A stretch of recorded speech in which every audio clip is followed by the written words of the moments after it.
Guided as it was, he said that humans would serve the Empire well once they fully accepted their place. He dismissed her with a gesture. Katie rose from her oversized chair and bowed in the Valorian style. She thanked the High Commander for his time and his wisdom. As she walked back through the endless corridors of the palace, she allowed herself a small smile. Vexthon thought the war was over. He thought humanity had accepted defeat. He had looked at Earth's surrender and seen submission. He had not seen what it really was. That night, Katie sent a coded message to Earth. It traveled through a dozen relay stations, disguised as routine administrative traffic. By the time it reached its destination, it had been bounced through so many systems that tracing its origin would be impossible. The message was short. It said that the High Commander remained confident. Imperial security was unchanged. The timeline held. General Marcus Webb received the transmission in his underground command center. He read it twice, then turned to his senior staff. He told them that Phase 2 was complete. The enemy still believed they had won. One of the officers asked how much longer they had to wait. Marcus checked the calendar. 3 months. Maybe 4. Human operatives across the Empire needed more time to reach their final positions. Weapons caches needed to be moved closer to their targets. Communication networks needed one final round of testing. He said that Katie would send the signal when everything was ready. Until then, they would continue to play their roles. The officer nodded. She asked what would happen when the signal came. Marcus looked at the holographic map of Valorian space. 47 installations. 200,000 operatives. One chance to strike before the Empire could respond. He said that when the signal came, the Valorians would learn what happened to those who forgot rule number 2. The signal came at midnight. Measured by Earth Standard Time, it was hidden in a routine trade report, buried in columns of numbers that meant nothing to Valorian analysts. But to the humans waiting across 47 worlds, it meant everything. 3 words, repeated in a pattern that could not be coincidental. The night begins, Danny. Carter was working in the Chicago administrative complex when his datapad buzzed with the encrypted notification. He read the message, deleted it, and continued his maintenance rounds without breaking stride. 20 minutes later, he entered a storage room on the building's lowest level. 6 other humans were waiting for him. They had arrived separately, each with a legitimate reason to be there. Maintenance schedules. Equipment inspections. Routine security checks. Danny opened a panel in the wall and removed a case that had been hidden there for 5 months. Inside were weapons, reverse-engineered from Valorian designs and improved with human innovation. They were smaller than the originals, easier to hide, and just as deadly. He distributed them without ceremony. Each person knew their assignment. Each had been training for this moment since the day of the surrender. Danny checked his chronometer. They had 12 minutes before the facility's security systems went offline. 12 minutes before the first phase of the operation began. Similar scenes played out across the Empire. In mining colonies and research stations and military installations, humans who had spent months pretending to be obedient servants revealed their true nature. Mining. Colony 7 went dark at 0347 local time. The human workers there had been stockpiling explosives for 6 months. Small amounts hidden in equipment and personal effects that never triggered security scans. When the signal came, they used those explosives to disable the facility's power grid and communication array. Valorian guards responded immediately, but they were not prepared for what they found. The humans had mapped every patrol route, every response protocol, every weakness in the colony's defenses. They struck from shadows, using weapons the Empire had never encountered and tactics that seemed impossible to counter. By 0400, every Valorian on the colony was unconscious or restrained, not dead. The humans had been very specific about that. Dead guards created martyrs. Captured guards created leverage. Research Station Keth 4 fell even faster. The human scientists there had been given access to some of the Empire's most advanced technology. The Valorians had thought they were using human intelligence to solve Imperial problems. They had not considered that human intelligence might solve the problem of Valorian rule. Dr. Linda Hayes led the team that seized the station's command center. She was 63 years old, a xenobiologist who had spent her career studying alien life. The Valorians had valued her expertise. They had given her access to research that no human should have seen. She had used that access to identify every vulnerability in Valorian physiology, their sensitivity to certain sound frequencies, their dependence on specific atmospheric conditions, their strange reaction to electromagnetic pulses at particular wavelengths. The station fell in 47 minutes. No one was killed. Governor Zelmash received the first distress signals in his office on Earth. He stared at the reports in disbelief. Mining Colony 7. Research Station Keth. 4. Transport Hub Nexus 12. Communications Relay. Sigma 9, they were all going dark, one after another, like lights being extinguished across the Empire. Lieutenant Commander Samuel Grant burst into the office, his face pale with shock. He said that the humans had been planning this for months.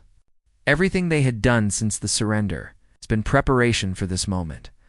Zalmesh demanded to know how this was possible. The humans had been disarmed. Their military had been disbanded. Their technology had been confiscated. Samuel explained what the intelligence reports were revealing.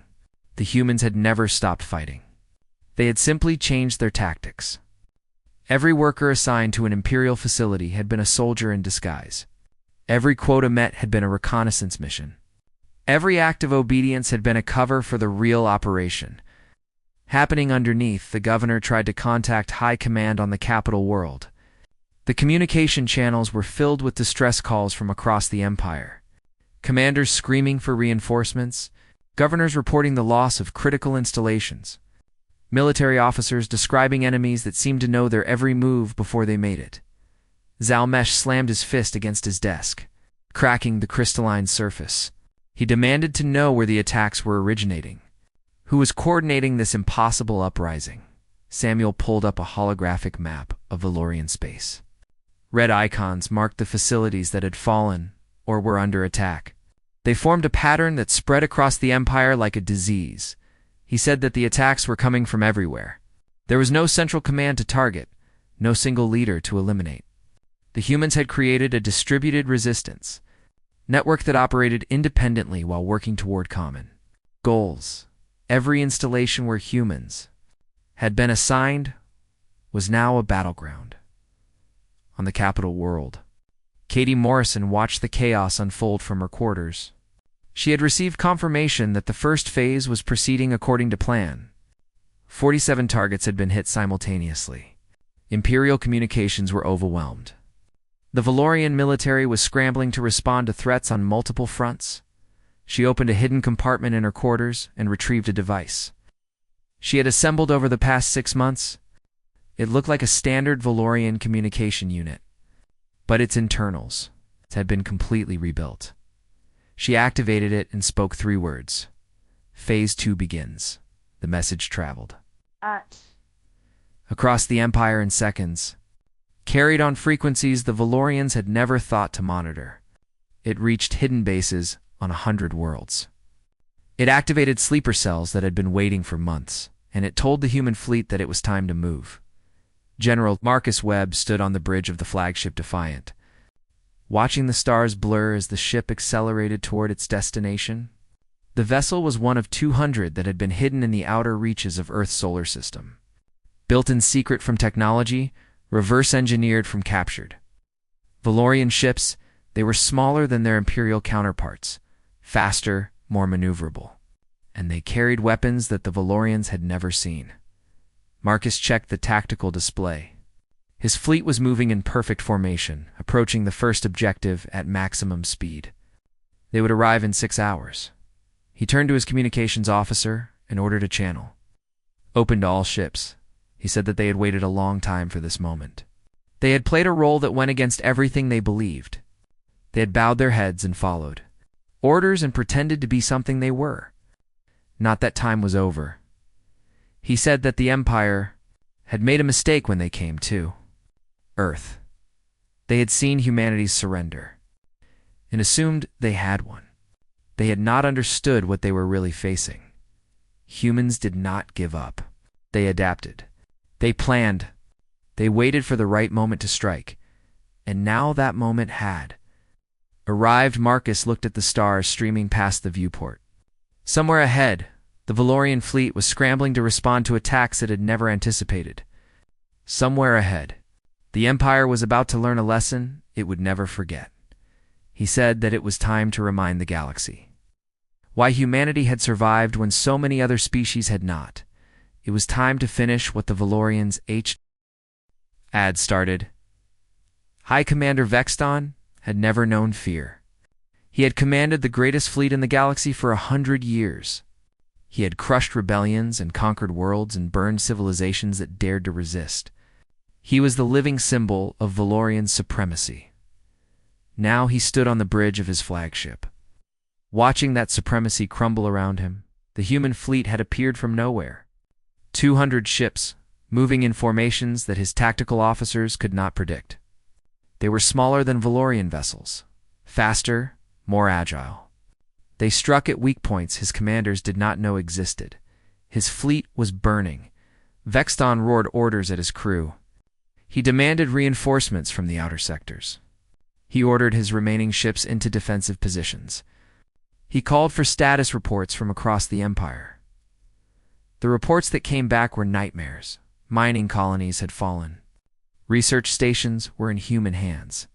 Communication relays had been destroyed. The carefully constructed network that held the Empire together was being torn apart, piece by piece. His tactical officer reported that 40% of the fleet was disabled or destroyed. Shield frequencies had been compromised. Weapon systems were malfunctioning. The humans seemed to know every weakness in Valorian technology.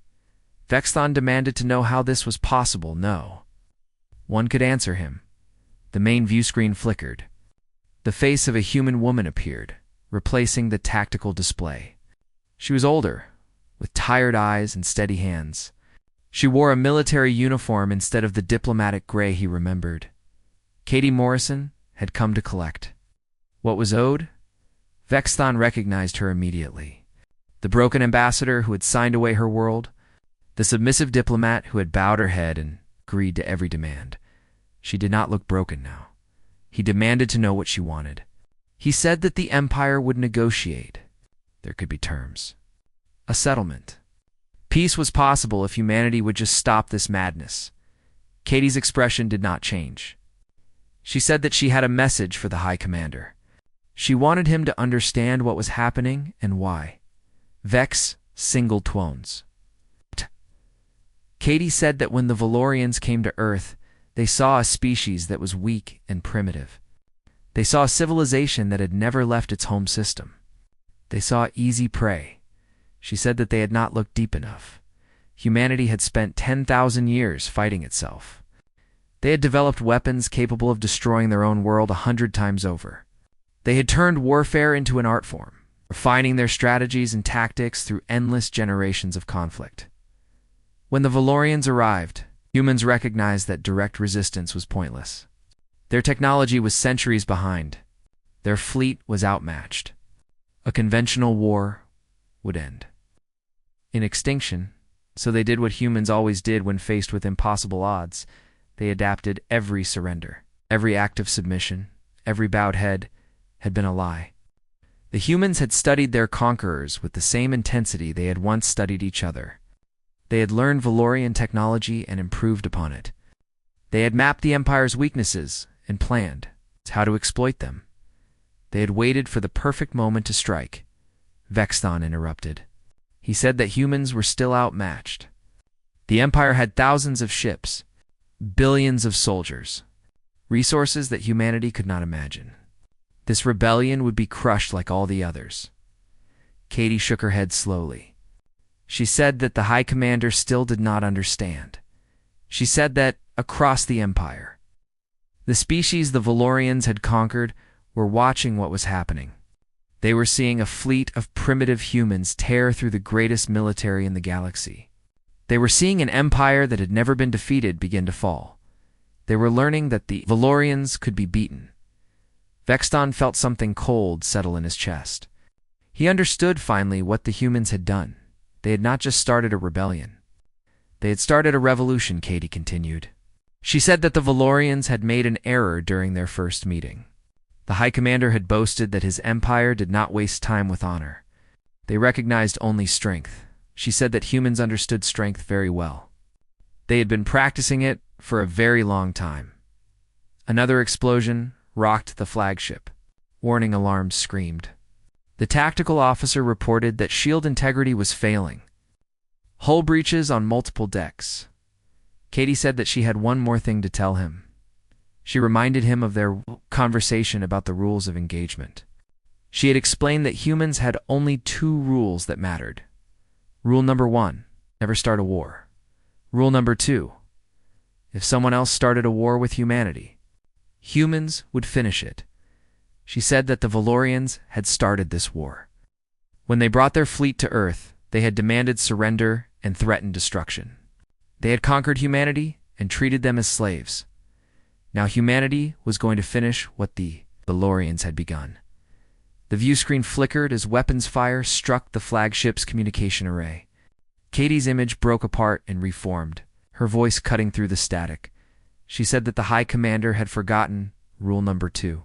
She said that was a mistake. The Valorian Empire would not survive. The screen went dark. Vexthon stared at the empty display for a long moment.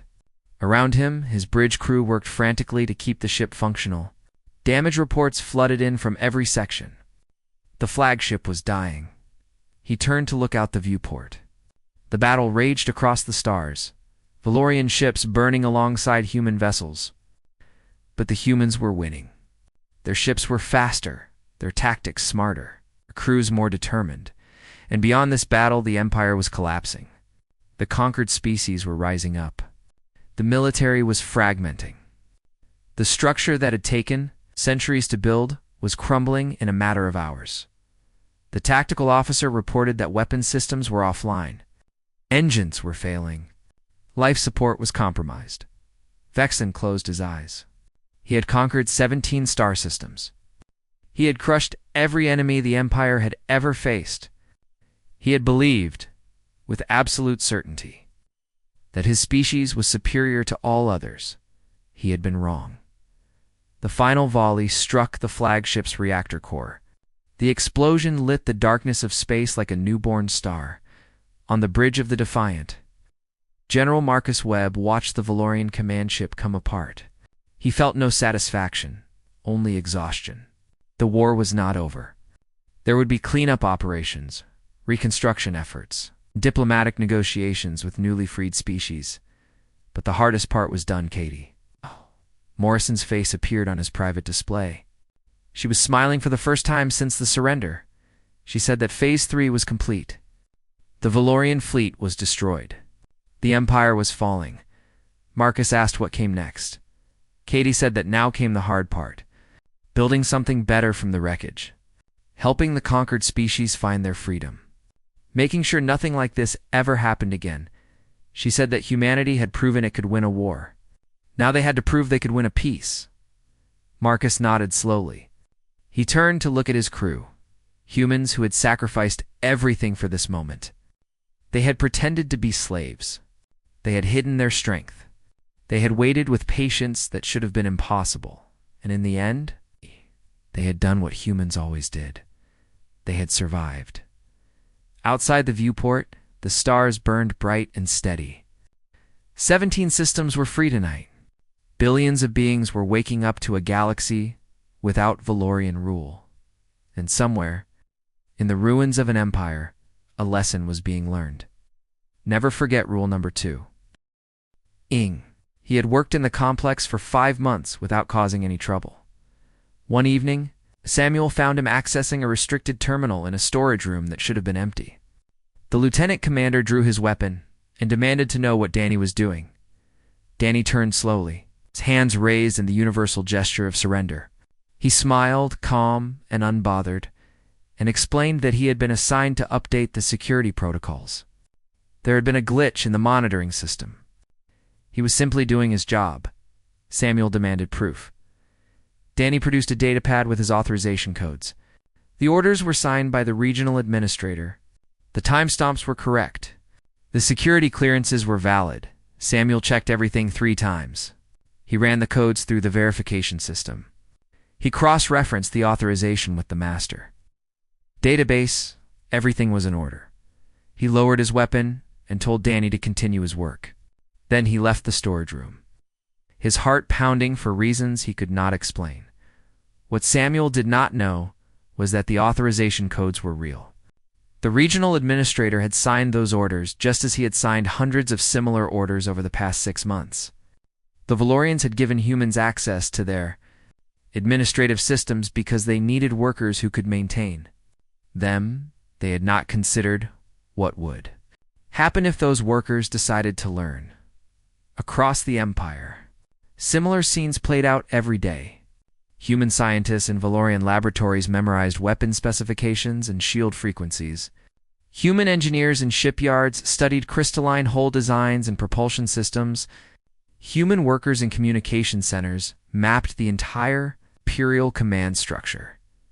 They shared information through methods the Valorians had never encountered. Subtle hand gestures that looked like nervous habits. Words hidden in the patterns of casual conversation. Data encoded in the timing of routine maintenance reports. The Empire had surveillance everywhere. They monitored every transmission, every conversation, every movement. But they were looking for what they expected to find. Whispered conspiracies, secret meetings, hidden weapons. They were not looking for a resistance that hid in plain sight. Back on the Valorian capital world, Katie Morrison continued her role as Earth's ambassador. She attended official functions and diplomatic meetings.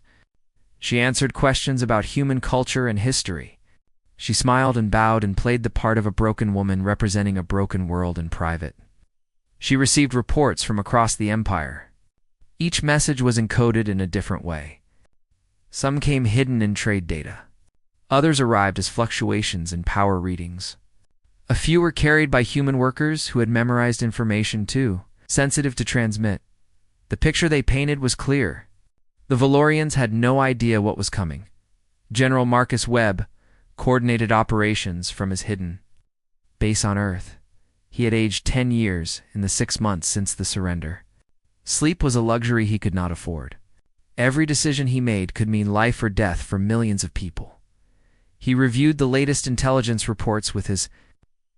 The Valorians were preparing to integrate humanity more deeply into their empire. Human workers would be deployed to even more sensitive positions. Human scientists would be given access to even more advanced technology. The Empire thought they were being efficient. They had no idea they were handing humans the keys to their own destruction. One of the officers asked Marcus when they would strike. How much longer did they have to wait? Marcus stared at the holographic map of Valorian space. 47 installations had been identified as critical targets. 200,000 humans were now in position to act. Supply caches had been hidden on 100 different worlds. He said that they would wait until they were ready. They would get one chance. If they moved too soon, the Empire would crush them. If they waited too long, the Empire would discover what they were planning. He said that Katie would give the signal when the time was right. Until then, they would keep watching, keep learning, keep pretending to be the obedient servants that Valorians believed them to be. The officer nodded and returned to her station. Marcus turned back to the map. Somewhere out there, among the stars, his people were waiting, playing their parts, preparing for a war that had already begun. He wondered if the Valorians had any idea how dangerous a patient enemy could be. The Valorian capital world had no name that human tongues could pronounce. The locals called it something that sounded like wind passing through crystal caves. Katie Morrison had lived there for 8 months now. She still could not say it properly. Her quarters were comfortable by imperial standards. 3 rooms carved from living stone with windows that looked out over a city of impossible spires. The Valorians provided her with food and clothing and access to cultural materials. They treated her well, as long as she remembered her place. She spent most of her days in isolation. Occasionally, she was summoned to diplomatic functions, where she stood quietly in corners and answered questions about Earth. The Valorians found humans fascinating in the way children found insects fascinating, curious enough to study. but not enough to respect. Katie used every moment to learn. She learned the Imperial power structure, mapping the relationships between commanders and governors and council members. She learned the Valorian language, not just the words, but the subtle gestures and color changes that carried hidden meanings. She learned their history, their religion, their deepest fears. She learned that the Valorian Empire had never been defeated. Hi. Commander Vexthon summoned her on the anniversary of Earth's surrender. The invitation arrived through official channels, delivered by a messenger who waited for her response with barely concealed impatience. Katie accepted immediately. She had been waiting for this moment for months. The journey to the High Commander's chambers took her through the heart of the Imperial Palace. Guards watched her every step. Servants stopped their work to stare at the small human woman walking through halls. Designed for giants, Vexthon received her in a private audience chamber. Smaller than the throne room where she had signed the surrender, but no less impressive. Crystalline walls glowed with soft blue light. The air smelled of something sweet and alien. The High Commander sat in a chair that seemed grown rather than built. His forearms rested on the armrests. His glowing eyes tracked her every movement. He told her to sit. Katie took the chair opposite him. It was too large for her body, designed for a species twice her size. Her feet did not touch the floor. Vexthon began speaking about the tribute schedule. Earth had been meeting its quotas, but the Imperial Council wanted more. Additional resources, additional workers, additional scientists for the research programs. Katie listened and nodded and agreed to everything. She had become very good at agreeing. Then Vexthon changed the subject. He said that he had been studying human history. He found it interesting in a limited way. A species that had spent most of its existence fighting itself, only to surrender without resistance when a true enemy arrived. Katie kept her expression neutral. She said that humans were a practical people. Vexthon made a sound that might have been laughter. He said that practical was one word for it. Weak was another. He leaned forward, his glowing eyes fixed on her face. He told her about the other species the Empire had conquered. The Karvesh, who had fought for 3 years before their homeworld was burned. The militant hegemony, who had thrown everything they had against the Valorian fleet and lost. The crystalline minds, who had tried to negotiate and found themselves enslaved anyway. He asked Katie why she thought Earth would be any different. Katie was quiet for a long moment. Then she asked if the High Commander was familiar with a human concept called rules of engagement. Vexthon's eyes flickered. He was not, Katie explained. She said that humans had developed a complex system of rules for warfare. These rules dictated how wars were fought, what weapons could be used, how prisoners should be treated. They had been refined over centuries of conflict. Vexthon waved dismissively. He said that such rules were the mark of a weak species. The Valorian Empire did not handicap itself with honor. They had only strength. Katie nodded slowly. She said that she understood. She also said that humans had simplified their rules over time. They had learned through bitter experience that complicated rules were icily broken. Now they had only 2. Vexthon asked what they were, more from amusement than genuine interest. Katie held up one finger. She said that rule number 1 was simple: never start a war. Humans had learned that the aggressor rarely controlled how a war ended. They had learned that the side that struck first often lost everything. Vexthon snorted. He said that Earth had followed that rule, at least. Humans had not started anything. They had simply recognized Valorian superiority. Katie held up a second finger. She said that rule number 2 was even more important. If someone else started a war with humanity, humans would finish it. The chamber was very quiet. Vexthon studied her face for a long moment. Then he laughed, a deep rumbling sound that echoed off the crystalline walls. He told Katie that her species had already lost. The war was over. Earth had surrendered unconditionally. Katie did not respond. The High Commander stood, towering over her. He said that he appreciated her spirit, miss. The stars had never looked so cold. Katie Morrison stood at the window of the United Earth Council building. watching the sky fill with ships that did not belong to her world. They came in waves, hundreds of them.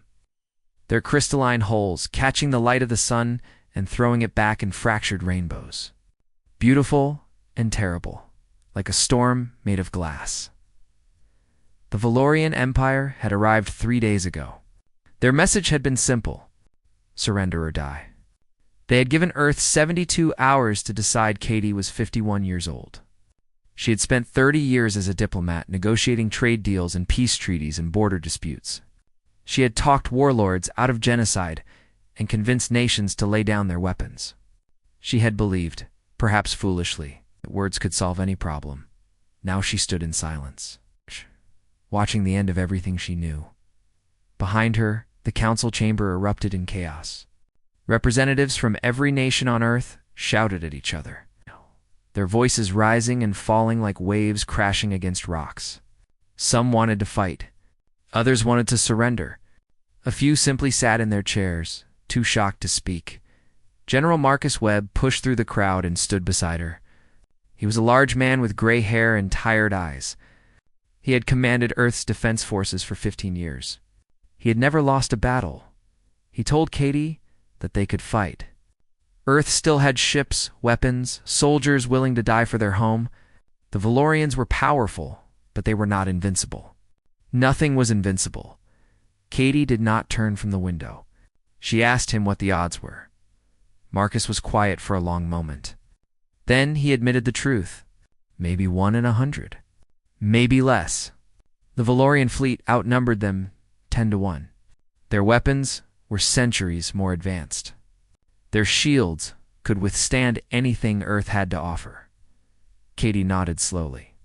She said that those were not good odds. Marcus agreed that they were not.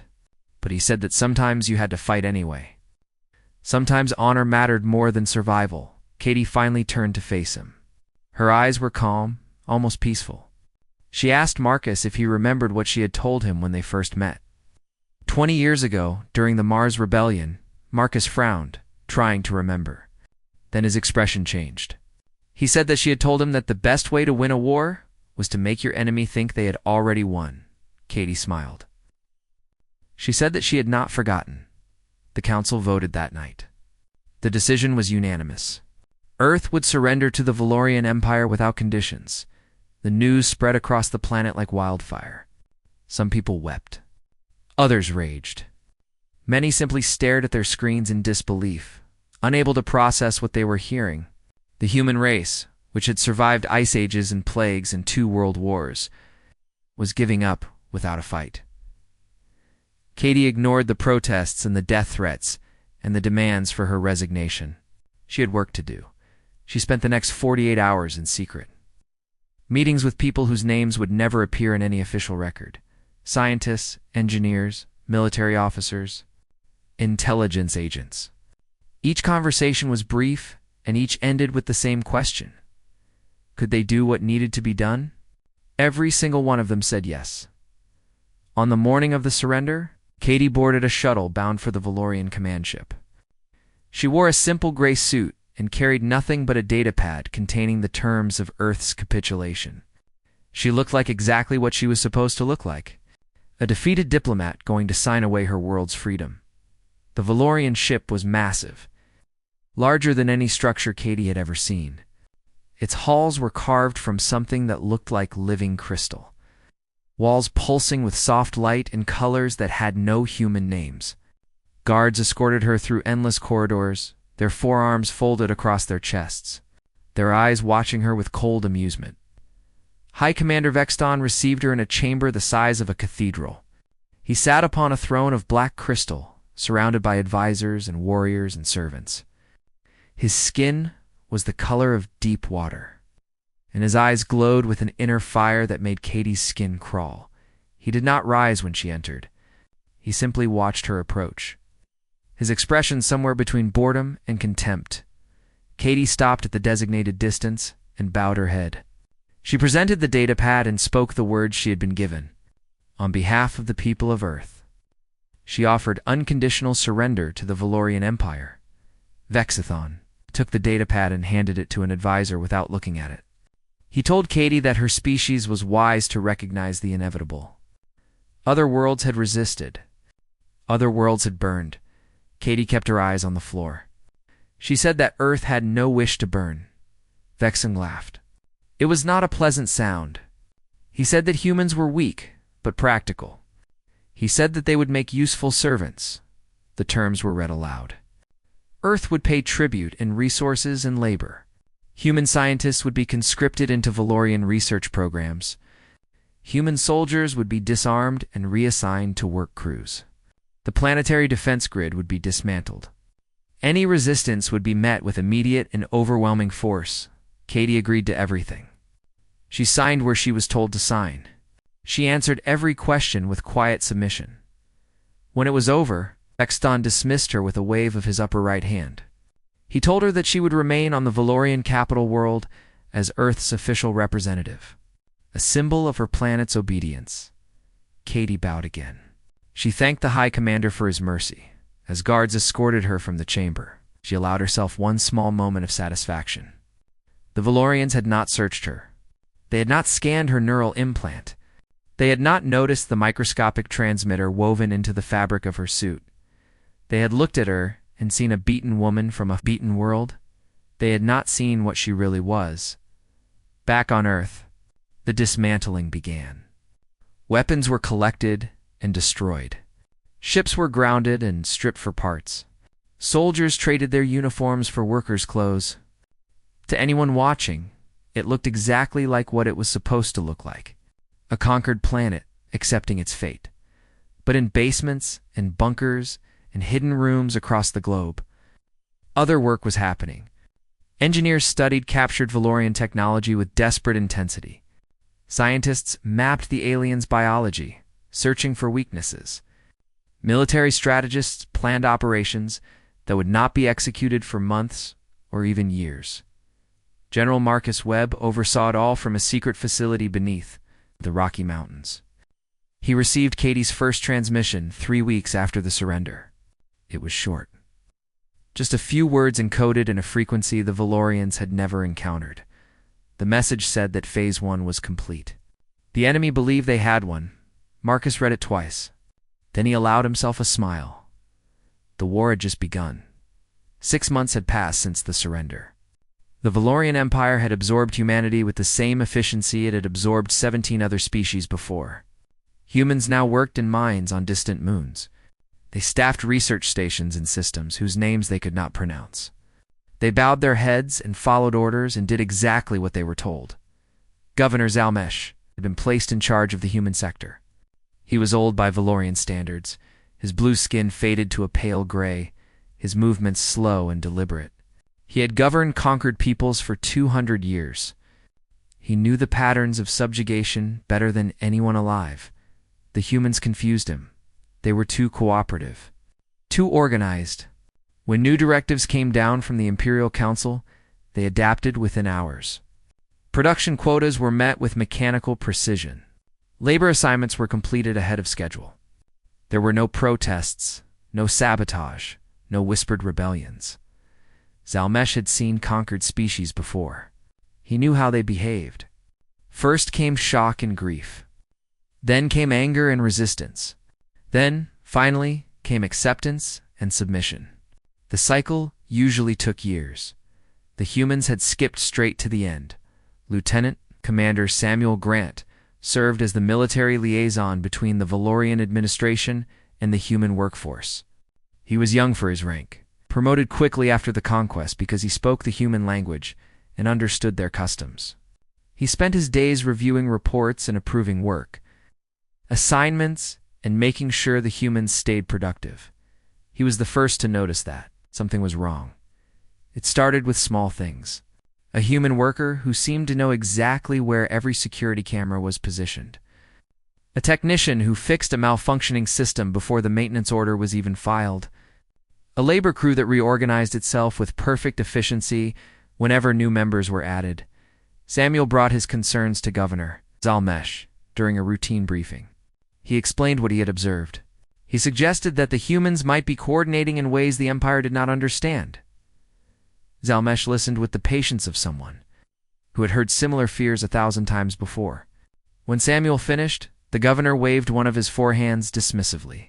He told Samuel that the young officer was seeing patterns where none existed. Humans were naturally cooperative.